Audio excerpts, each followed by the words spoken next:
नमस्ते। आज हम एक बहुत ही दिलचस्प सवाल पर बात करने वाले हैं जो सुनने में तो बड़ा सीधा साधा लगता है पर है नहीं। सवाल यह है कि एक राष्ट्र, एक देश आखिर होता क्या है? क्या ये सिर्फ नक्शे पर खींची हुई कुछ लकीरें हैं या फिर इसके पीछे कुछ और भी गहरा है? चलिए आज इसी पहेली को सुलझाते हैं।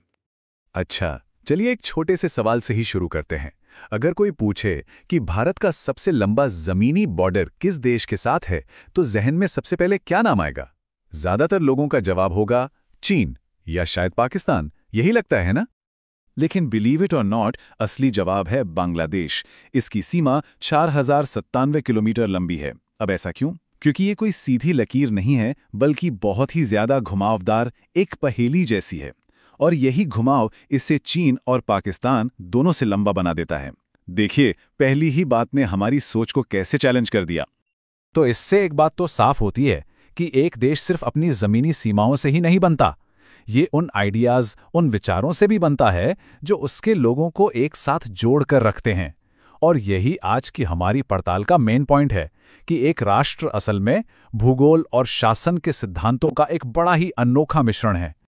ठीक है, तो चलिए इस आइडिया को थोड़ा और खोलते हैं।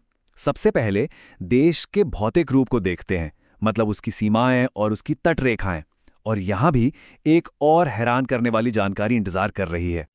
जरा सोचिए कि अप्रैल 2025 में भारत की तटरेखा मतलब कोस्ट लाइन अचानक 3,500 किलोमीटर से ज्यादा लंबी हो गई। जो पहले करीब 7,500 किलोमीटर थी, वो बढ़कर लगभग 11,100 किलोमीटर हो गई। ये कैसे हुआ? नहीं, ये कोई जादू नहीं था। इसके पीछे है साइंस का कमाल। हुआ ये कि पहली बार हमारे पास ऐसी टेक्नोलॉजी आई जो कोस्टलाइन के हर छोटे से छोटे मोड़ और घुमाव को भी नाप सकती थी, जिन्हें पहले हम नजरअंदाज कर देते थे। ये दिखाता है कि हमारी फिजिकल बाउंड्रीज की समझ भी टेक्नोलॉजी के साथ कैसे बदल सकती है।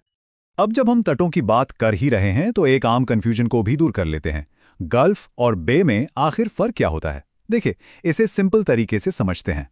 गल्फ यानी खाड़ी समुद्र का वो हिस्सा है जो लगभग चारों तरफ से जमीन से घिरा हो और उसका मुंह मतलब मुहाना संकरा होता है, जैसे गल्फ ऑफ कच्छ। वहीं दूसरी तरफ बे का मुहाना काफी चौड़ा होता है, जैसे बे ऑफ बंगाल। सिंपल है ना? तो ये सब तो हो गया देश का भौतिक ढांचा, उसका शरीर। लेकिन इन लकीरों के अंदर रहने वाले लोग एक राष्ट्र कैसे बनते हैं? क्या ये सिर्फ भूगोल का खेल है? नहीं। यहीं से कहानी का दूसरा और शायद सबसे ज्यादा दिलचस्प हिस्सा शुरू होता है, शासन का विचार।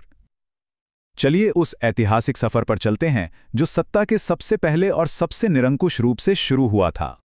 पुराने जमाने में एक आइडिया बहुत चलता था, राजाओं का दैवीय अधिकार या डिवाइन राइट ऑफ किंग्स।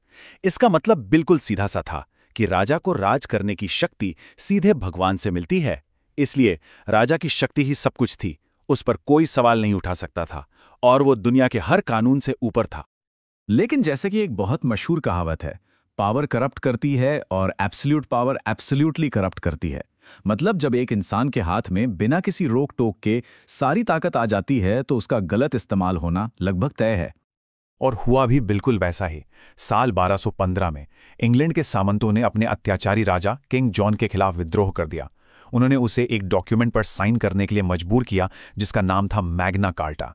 ये इतिहास का वो पहला दस्तावेज था जिसने ये ऐलान किया कि राजा भी कानून से ऊपर नहीं है। ये एक क्रांतिकारी पल था जिसने सब कुछ बदलने की शुरुआत की। तो ये बदलाव आया कैसे? ये एक दिन में नहीं हुआ। इसकी शुरुआत हुई प्राचीन काल के दैवीय अधिकार से, जिसे 1215 में मैग्ना कार्टा ने पहली बार चुनौती दी। फिर 1688 में गौरवशाली क्रांति हुई जिसने राजा की ताकत को और कम किया। और फिर 18वीं सदी में ज्ञानोदय का युग आया जिसने व्यक्तिगत अधिकारों के विचार को जन्म दिया। ये एक धीमी लेकिन लगातार चलने वाली प्रगति थी, एक ऐसी व्यवस्था की ओर जो किसी एक इंसान पर नहीं बल्कि कानूनों और अधिकारों पर आधारित थी। और इस पूरे ऐतिहासिक सफर से एक नया और बहुत ही शक्तिशाली सिद्धांत निकल कर आया, कानून का शासन यानी रूल ऑफ लॉ।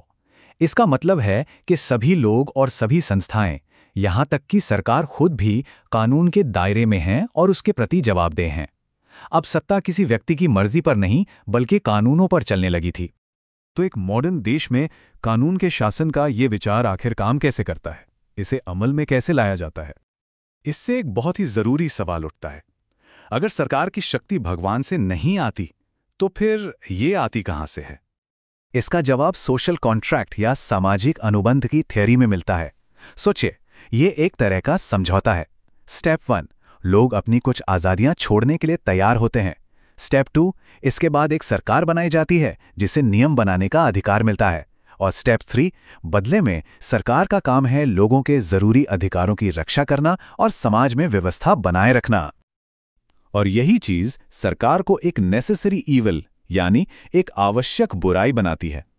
मतलब समाज में अराजकता को रोकने के लिए सरकार का शक्तिशाली होना जरूरी है, लेकिन साथ ही उसकी शक्ति का गलत इस्तेमाल ना हो, इसके लिए उस पर सख्त सीमाएं लगाना भी उतना ही जरूरी है।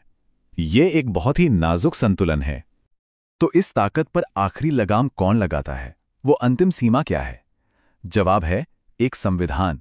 ये वो सबसे बड़ी नियम किताब है जो खुद सरकार को कंट्रोल करती है।